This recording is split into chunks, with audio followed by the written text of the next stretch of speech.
Rashidu, their sivuk, they should find it easy. They should be able to recognize the person and see right through. This is the one, And this is sponsored by Hannah Abramov.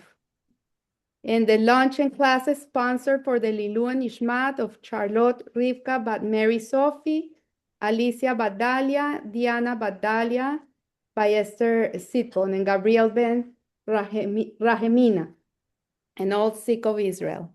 Okay, so we are in chapter 1 still of the Tanya, and we left last time that we met.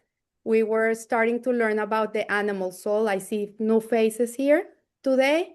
So to give you a recap, the Alter Rebbe starts talking about two neshamot, that we have two souls, not one, two. And that's why the Jew has so many, all the greatest psychologists were Jewish people, because we're always with this dichotomy between the right and the wrong, and we have a conscience, and it's a very tough conscience. It's always talking to us. And sometimes we think we're bipolar or we're crazy or what's going on with me. Sometimes I want to do what I shouldn't be doing. And sometimes I want to do what I should be doing. And sometimes I do what I don't want to do. And what's wrong with me? So the Alter Rebbe teaches that in actuality, it's because we have two souls. And we have one soul, which is a godly, divine spark of God. It's called the Neshama Elokit. It's in the P.O. box of the soul is in the right side of the brain and in the right side of the heart. And it's a divine spark. It's a part of Hashem. It's really mamish. He says it's a spark of Hashem within each Jew. It's a spark of Hashem within each Jew. And this is who we really are. We define people by their looks. We define people by their characteristics, if they're kind, if they're giving, if they're stubborn, whatever. All these things that you would say, okay, this person is this or that person is that. And we think this is what that person is. But in reality, and this is, I think, the core idea of Jewish philosophy, is that the Jew, at its essence, who we really are, if you peel all the layers of the onion, you're going to come at the end to that spark of Hashem. It's very interesting. I just came back from Israel. And every time you go to the Holy Land, there's a new message for a person. It's a place where you live with the Ashgaha practice. And this trip was really going into tunnels and tunnels and tunnels, and they have found all these new excavations, and there's tons of archaeology sites that have been discovered in the last months and years in Sfad, in Jerusalem. And you go into these tunnels and you find mikvahs and you find artifacts and you find columns, and it's depths and depths and depths of unearthed a history of the Jewish people. And this came into me like, this is us. We are, and we're with these things of the tunnels and the tunnels and the tunnels, right, for the last 2 years. And this is a Jew. A Jew is so deep, what we hold inside of each of us.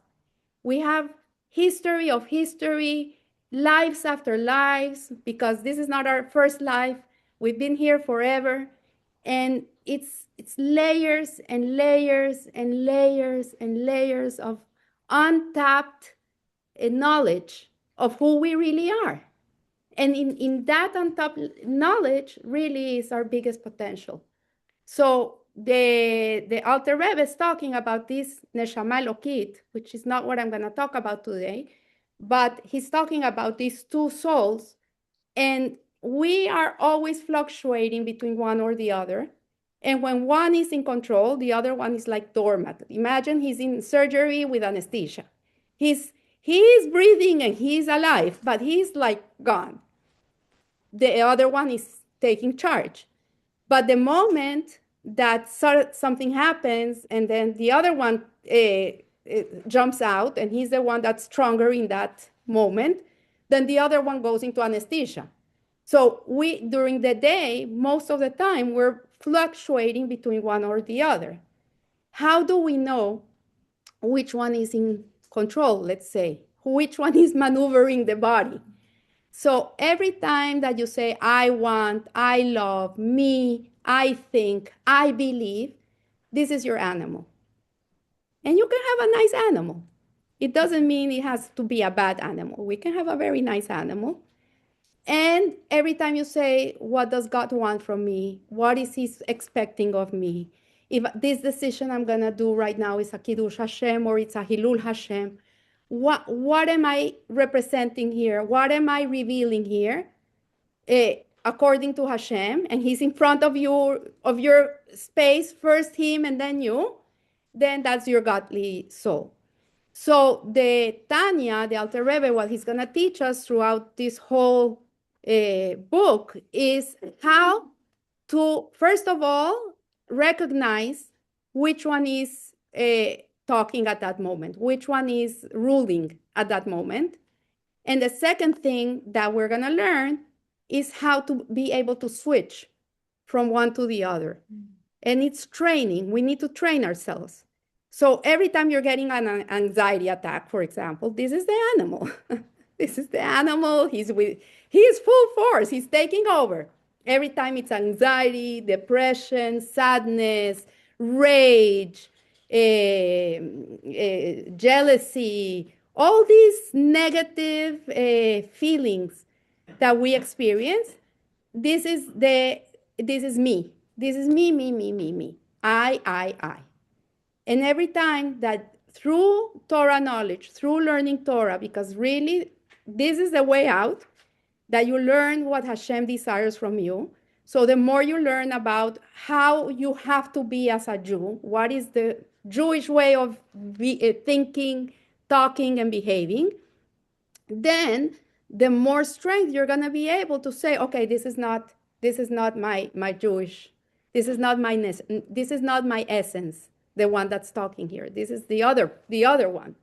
This is the one that's giving me, that allows me to live, that gives me the ability to run from one place to the other because it's in your blood.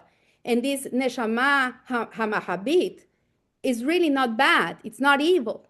It's not here. It didn't come here to make you suffer. It came here to help you achieve that amazing person, that amazing essence that you have within you. It gives you the tools, the energy, the force, the weight, the ability to move your hands, to walk, to run, to breathe, to be able to serve Hashem. So the difference between the tzaddik and us, let's say it, is that the tzaddik, this animal soul, he has it completely overturned. So the animal soul is not there to test the tzaddik. The animal soul of the tzaddik is completely aligned with the will of Hashem. And as I said in previous classes, we're not meant to be the tzaddik. This can relax everybody. Because we're going to see through chapters, he starts building up and explaining what a tzaddik is, what it's a benoni, what is a rasha. And we're going to see and see and see. But we really are not meant to be tzaddikim. Like if any of you achieves that in your own avodah to Hashem during your lifetime, that's amazing. But this is not the purpose of our life. The purpose of a Jew is to be a benoni. It's to be a person that is constantly fighting that animal soul. It's in a battlefield all day, choosing all the time. Am I going to act in a godly way, or am I going to act in the way that I want? That's the difference. It's very subtle. And when we don't have awareness of this, then we go with what we are. If you're a kind person, you're always going to be kind. If you're an angry person, you're going to be angry. It's going to take over. You really don't have a choice, because the free choice really lies there. Am I going to choose to be ruled by the godly soul, or am I going to choose to be ruled by the animal soul? But if we don't have this awareness, you're not choosing. You're just being whatever you're designed to be. It's a design. So the last week, before the holidays, we learned about the animal soul. We were learning about the animal soul, and we were talking about, and I'm going to go very, very briefly, about the four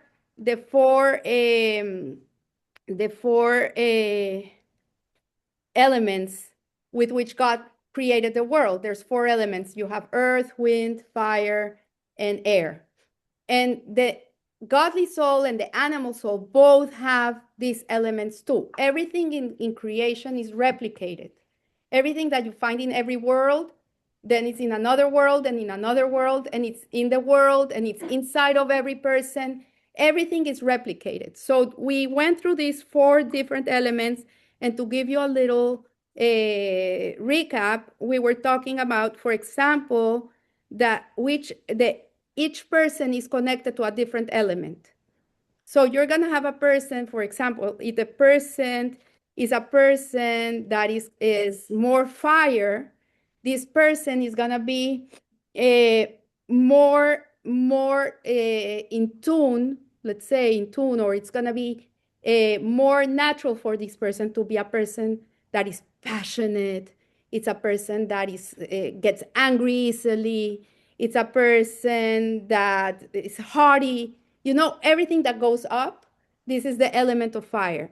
So if you're a person that is a fosforito, a chispa, like they used to call me a match when I was younger, I've learned to a match. They used to call me fosforito because I got up, and the minute I went up, I went down. Like a match, you turn it on, but as it turns on, it turns off very fast. That was me.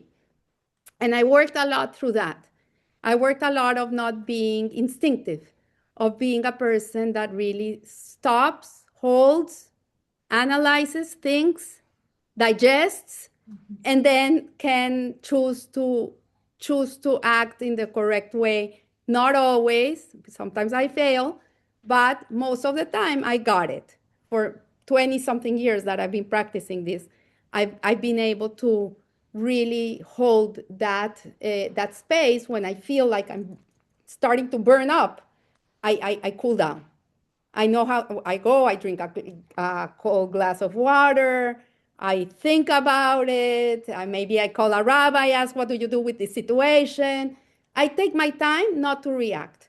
So this is fire. Then you see the element of water. If a person is more in tune with the element of water, this is a person that is much more into pleasures of the world. And this is where we're talking about the animal soul, is a person that really loves pleasure. Food, clothes, I don't know, any pleasure, massages, whatever pleasures. It's a person that is pleasure driven. So, and it's not bad and it's not good. None of this is good or bad, okay? There's no good or bad here. What makes it good or bad is how you use it, right? Because a person that has immense pleasure, let's say with food, that loves to eat, can use that pleasure, that water-driven pleasure, to channel, for example, their pleasure to learn Torah. So it goes hand in hand, because one is the godly soul, the other one is the animal soul. So a person that is able to transfer the pleasure of food into going and learning Torah, imagine the amount of Torah this person is going to be able to learn and produce. So water, because water causes growth of all sorts. Then you have the element of air, and the element of air is a person that talks a lot, idle chatter, boastfulness, coughing. It's air, right? So the same way that a person can use this element of air in this way, if it transfer to the godly soul, then that element of air is going to help that person, for example, watch their words, talk words of Torah, be very cognizant of what he says, how he says it, learn Lashon Hara, be working in his speech. And then the last one, which is earth, is a person that tends to be melancholic. So you see people that they're drawn to sadness. You know, you're not sick. It's fine. You're just element of air, of earth. You're earthy. And this usually emanate it brings comes with depression, slowness, laziness, a person that is heavy to do things, everything is a struggle, you know. And I'm not saying sometimes this depression, God forbid, or anything like that can be chemical too. You have to really take care and see that it's not something physical of the body that can be taken care of with incredible medicine that you have today and therapies. But the Alter Rebbe is saying that these feelings of melancholy, you see people that they're not they're not happy and it's hard for them. It's and what I have to say is like it is an element. It's part of your makeup. It's not a sin. And so a person that suffers from this, because he is a person that comes from the element of earth, then if he transfers to the godly soul and he uses it with his godly soul, then he's going to be a person that is more empathetic towards other people. They're going to be able to feel more for other people. They can reach out to people who are suffering because they understand what it means to feel that way. So everything is a double-edged sword. And what the Alter Rebbe teaches us, which I think is incredible, is that there's no right and no wrong. And I think that today we need to understand this. Like there's nothing right and wrong. The difference is how you use it, how you apply it in your life. If you're using your element made self to bring chaos and sadness to the world and discourage people and make people feel bad about themselves, and then it's bad. But if you take these elements and you use them for the betterment of the world to bring godliness to the world, they're amazing. I look at the Lubavitcher Rebbe. I think he was fire. I think he was fire. He was a person that could not stand the status quo. How can you tell me that there's boys in the world, Jewish boys, that don't have tefillin? How can that be? And he was upset.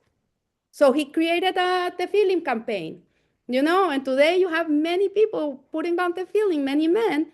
Thank God, because someone was upset that there were Jews that didn't put on tefillin. So, sure. Can you be made of different elements? He doesn't say that.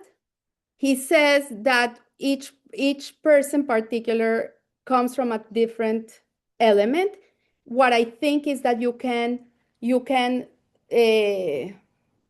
work around them. Is it based on your birthday?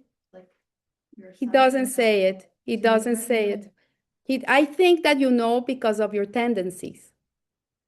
If you're more of a passionate person and you get angry fast easily and you're not happy with things as they are, then you're a fire person.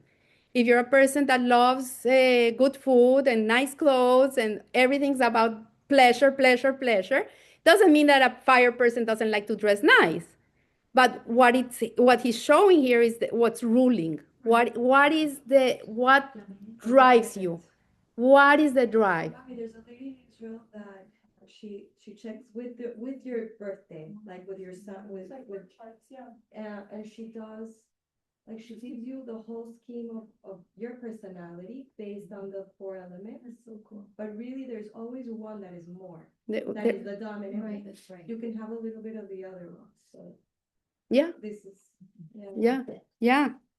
Okay, so now he's gonna start, I'm in page 71. So he's gonna start talking about, with regard to a Jew. Anybody wants to read it in Hebrew in page 71? Ki beis Rael, Nefesh, so.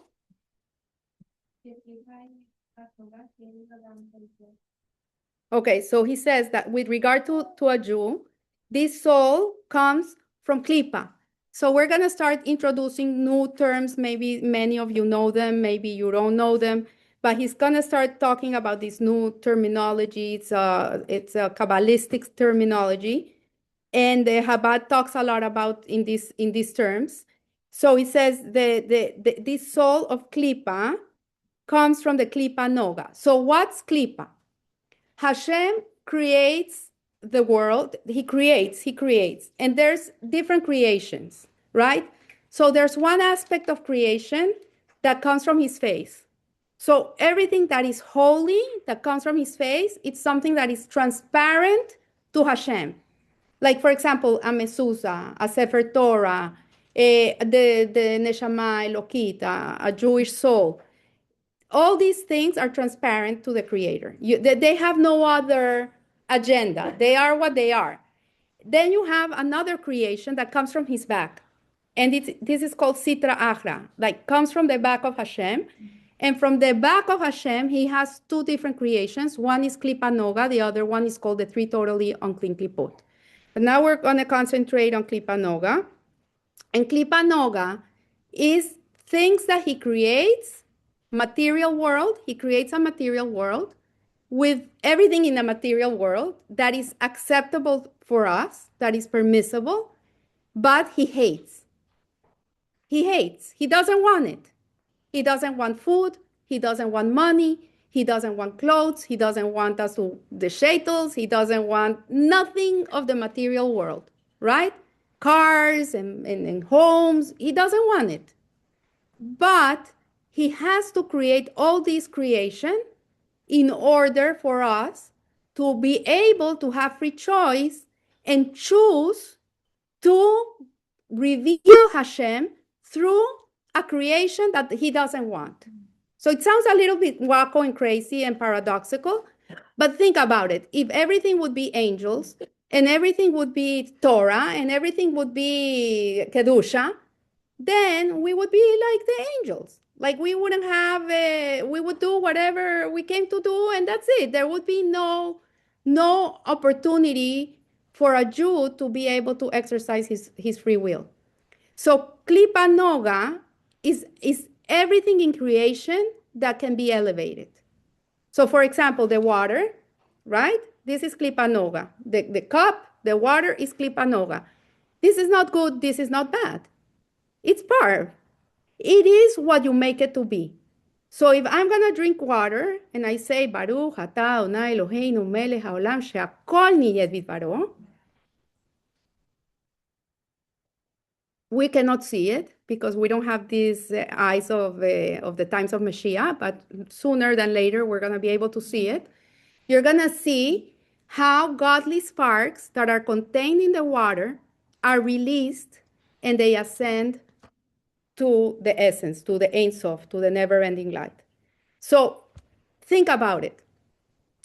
The place where you can have the most effect is in this lower world called Asiya. This is a world of action. And this is the opportunity to live is an incredible opportunity. I remember once Rabbi Schwartz from Hallandale, he said to me, Margie, the day Mashiach comes, we're going to be so sad. We're going to be very happy, don't get me wrong, but we're going to miss this opportunity. Because once Mashiach comes, everything's revealed. Like there's no peekaboo, I see you. It's not like we're trying to find God where he's hidden, right? It's game over. It's done. We're going to see it. But now, in this world that we are, the world of Asiya, which is the fourth world from the world of Atzilut, that we're going to learn later, all these worlds. But imagine, you're in the lowest world. It's pitch black. There's no light here. What happens when a Jew does a sheakol?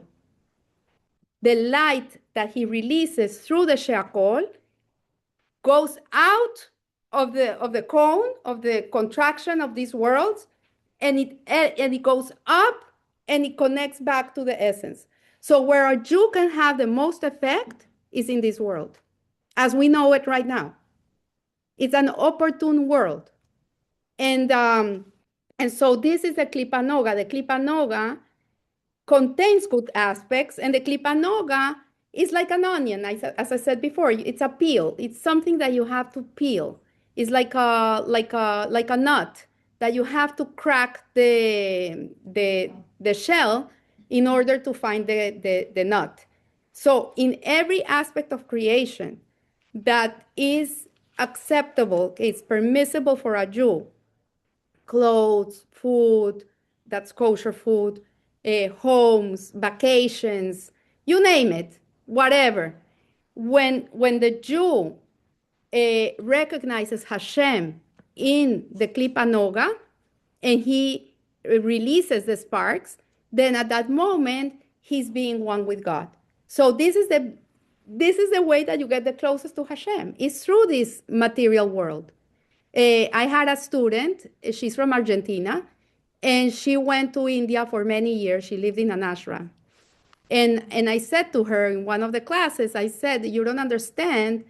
The Jew is not meant to live in a cave with a white gown or an orange gown and eat carrots and eat lentils and be a very ascetic person and not have a house and a clothes. And this is not the Jew. This is not our job. Our job is to conquer the world. It's to really come and make the ordinary extraordinary. It's to take the creation of Hashem and make it godly and recognize what it is. Because that's what it is. It's godly. It's amazing. His world is incredible. But we have to make it seen. We have to make it being felt that it's not something common. It's something that is amazing. So he says, in general, there are the 4 klipot. So we know there's the impure klipot and the klipa noga. So there's 3 totally unclean klipots, which are in the domain. They also come from the other side. And these 3 totally unclean klipots are things that they cannot be elevated. There's no way in the world that you can do in your life that's going to make them holy. So, for example, pork, you can get it shechita by the best shochet. Go and shech the pork and take out the blood and cut it the way you would cut the cow and drain the blood and seal it and put a hesher on it. It's never gonna be kosher. No matter what you do to it, it's never gonna be kosher. So the way that we elevate, as to say, these 3 totally unclean klipots is by abstaining from them. So Hashem also creates things that he doesn't want us to do. He just said, no, don't go there. Don't go into non-kosher animals. Don't have idol worship. No matter how beautiful the idol and whatever you do to it, it's never gonna be right. It's not okay. Don't have relationships that go against the Torah. They're never gonna be okay. And these are the 3 totally unclean klipots. It's things that can never be elevated. Murder, idolatry, all these things. You can never make them right. Like if you're gonna steal a bank, that money is never gonna be okay. If you're gonna go and build with it the most incredible yeshiva, it's no bracha there. There's no bracha. So there's things that are here to be elevated. Most of the world is that. The majority of our life is an opportunity to elevate it. Since the minute we wake up till the minute we go to sleep, we are confronted through our day with things that can be elevated. And there's things that we just have to say, no, I abstain. And this is the way that Hashem gives us the opportunity to really have free will, to have Behira. This is Behira. Behira is not anything else. People think they choose everything. People think they choose the chocolate ice cream over the vanilla ice cream. You think you go into Bloomingdale's and you chose the blue dress against the pink dress, or you think you chose that you like to eat noodles and vegetables. No,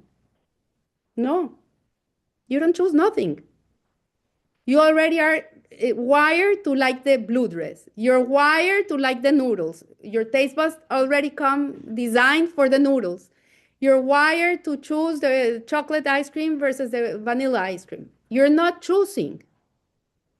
The only choice we have in our lives is, do I choose to do what Hashem wants me to do, or do I do what I want to do?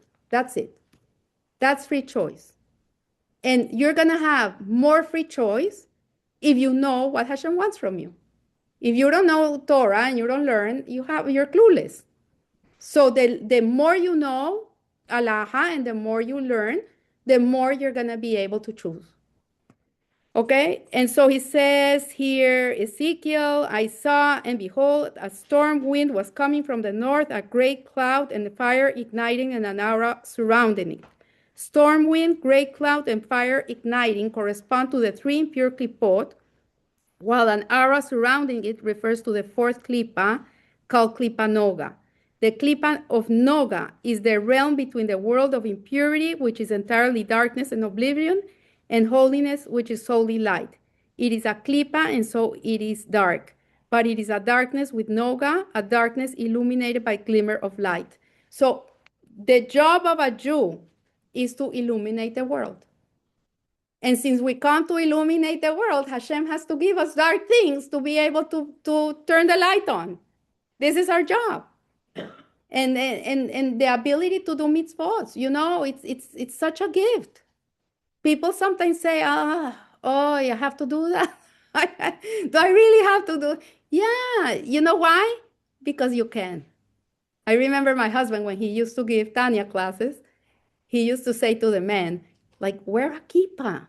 Why should you wear a kippah? And they would look at him and say, I don't know. He says, because you can. Because you can. Because a Jew wearing a kippah is doing a mitzvah. A goy wearing a kippah is not doing anything. He just has a little thing in their head. They're not doing, it's not their mitzvah. It's not their mitzvah. So we should take the mitzvot in a way that is exhilarating. It should be like, wow, this is my connection to Hashem. Hashem is giving me his hand and I can grab to it. This is amazing. And change the attitude of the mitzvah into, oh, another thing I have to do. It's so hard to be a Jew. Look at all the list of things I have to do. We cannot do what we want. We have to do what he says. And we have to change that attitude.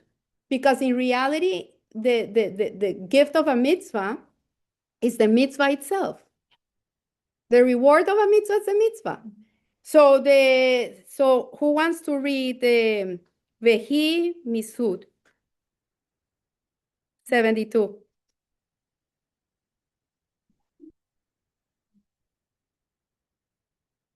Okay, so this klipa is derived from the mystery of the tree of knowledge of good and evil. The tree of knowledge of good and evil is the foundation and paradigm of klipa noga, of the mixture of light and darkness, of good and evil in one working blend. When Adam ate from the tree of knowledge, he broke the global balance between good and evil, creating an intermediate reality between holiness and klipa. So when Adam ate from this it's hadas, the tree of knowledge of good and evil, what he did was that he brought evil to the world. Before that, there was no evil, nothing. They were holy beings. They were completely like angelic, holy people.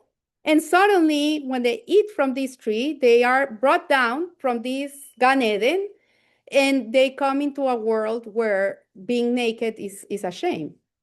They were naked before. They didn't realize. They were fine. They didn't see it as wrong. And suddenly they're covering up because they are aware that they're naked. So this eating of the tree was what brought to the world the awareness that there's good and evil. Before that, we were clueless. We lived in a world of la la land. So from now on, they would struggle receiving spiritual nourishment from each other, and one influenced the other. This is a dangerous reality wherein the klipa receives its spiritual nourishment from the realm of holiness, yet it is also gradually rectified and refined by it, And this is the reality of Klipa Noga. In this world, the realm where Jewish souls have been sent after Adam sins so that they may cultivate and rectify it. So here he's talking about something else. He's talking about Tikkun Olam, that the Jew is not only here to bring light, we come also to rectify the boo-boos of the past. We come here to rectify, to fix. We are Bob the Builder. We come here, really, it's a job. And so when you're confronted, like the Rebbe said, if you see something in the world that needs to be changed, that bothers you, then you're being called to change it. And if you don't change it, then it's you who has to change. So we're not going to see good or bad unless, and the Baal Shem Tov taught us this. He said, if you see something you don't like, it's really two things. It's either you are the person to help change this reality that you see, that it's in your midst that you don't like, or the world is showing you something about yourself that you yourself have to change. It's either one or the two. So when you're confronted with a situation, a person, someone that rocks your boat, and it's either one or two. Either you have to help that person, and you're in that point, in that place in your life that you are able to help that person. And if you cannot help the person, then maybe it's something within you that needs to shift. Maybe more empathy, less judgment, creating boundaries around you, standing up for what you, to respect yourself. I don't know. Each person has their own answers. And you'll see in life, it's either one or the two. Either it's a tikkun olam moment or it's a moment to rectify within your own tikkun. So who wants to read? Ma she'ein. מה שאין כן נפשות אומות העולם, אין משאר קליפות מאוד שאין בהן טוב כלל. כמו שכתוב בית חיים שער, מ"ט פרק ג' וכל טיבו דאבדין האומות וגרמייהו עבדין. Okay, so now I'm going to say something that is not very popular. Many people get very upset in the past. Nowadays, people understand it a little more. But he says this is not the case with regard to the soul of the Gentile nations. And he's talking about the nations in general, okay? Not about individuals. He says, of the world, which are derived from the other impure klipot, which contain no good whatsoever, as it is written in the Etz Haim. So according to the Kabbalah and the Zohar, it says that the other nations, they everything they do is not altruistic. Whatever they do, it doesn't come from a place of serving Hashem. Everything they do because it's selfish. It's for their own selfish purposes. They're thinking about themselves. Okay, so if they're gonna help a Jew, it's because there's something for them there. It's gonna bring them some benefit. But he says also in another place of the Tanya, he says that there are within the nations of the Gentiles certain individuals that their souls come from the Klipa Noga, not from the three totally unclean Klipot. And these souls that come from the Klipa Noga, they're righteous people. They can be even more righteous than a Jew. Because the Jew has two souls. We have two souls. We have the Neshama Elokit that is pushing us to do what is right. We have a conscience. You know, we have that little other part of us that knows what's holy. But the righteous of the other nations, and we have a whole garden planted in their memory in Yad Vashem, and we're grateful for them eternally because they really put their lives in the line for the Jews, and it comes from a holy place, comes from a holy feeling. They only have one soul. So for a person that only has an animalistic soul, to be able to conquer the animal within, to be able to act in a holy way, it takes much more work than a Jew. So that's why they're considered so holy, because they really, it's like they're working with one neshama. That's it. Yeah. But the Jew, That's why we are so responsible. And Hashem takes us with a lot of accountability. The Jewish people are the big brother of the world, and everything we do really affects the whole world. And so we are very responsible, privileged, but privilege comes with responsibility. So the Jew has to act in a very, very righteous way because the Jew, in essence, is righteous. You understand? It is our makeup. This is who we are. We are the righteous person. We are the light of the nations. So when a Jew is not living in that truth, he's not aligned with his essence, then there's problems. SOS, problem, help, Hatzala, help, come, save the world, because it's the reality. So the entire Klipa system revolves around ego, where the I becomes the central axis of anything that is executed through its power, and the starting point is always, how do I benefit? This is the Klipa Noga. This is when you're thinking, okay, what am I gonna win from this? What am I gonna get from this? And this is the way that other nations think. This is a Goyish way of thinking. This is not the Jewish way of thinking. So they're always going to be thinking, okay, what do I earn from this? The Jew, on the other hand, has to think, how do I benefit Hashem? It has nothing to do with you. How can I benefit Hashem? How can I do a Kiddush Hashem? And how can I bring light to the world? This is the Jewish neshama. So we see that in the other nations, you have people that are able to work like that with the animal soul. And that's incredible. So, yeah. Any questions? Yeah. So, when you were saying how we're naturally more righteous than, the goy, we have that ability. So I had this conversation with a Rabbanit in my community because I was telling her, I don't understand how, like, after October 7th, there were people who had mercy on the terrorists, like, especially like leftists who till today are like, no, we have to, be merciful for them. So I was like, there's no way that they're Jewish. Like, to me, it's so hard to kind of like understand it. And she said, actually, it proves that they're even more so Jewish. And I said, why? She said, because they have the ability to have mercy on its enemy. She goes, no, but no other nation. It's true. He says that a Jew is by nature is kind, merciful, and humble. And if a Jew doesn't have these qualities, you can doubt if they're Jewish. And the righteousness part, what I want to correct here is that we're not more righteous. If we live up to who we are, we're righteous. But a Jew can be very not righteous.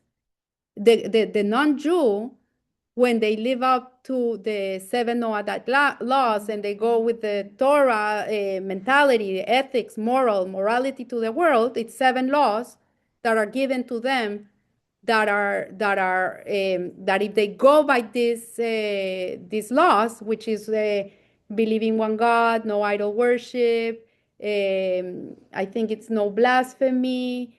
The other one's no murder, no stealing, courts of justice, and not eating from live animals.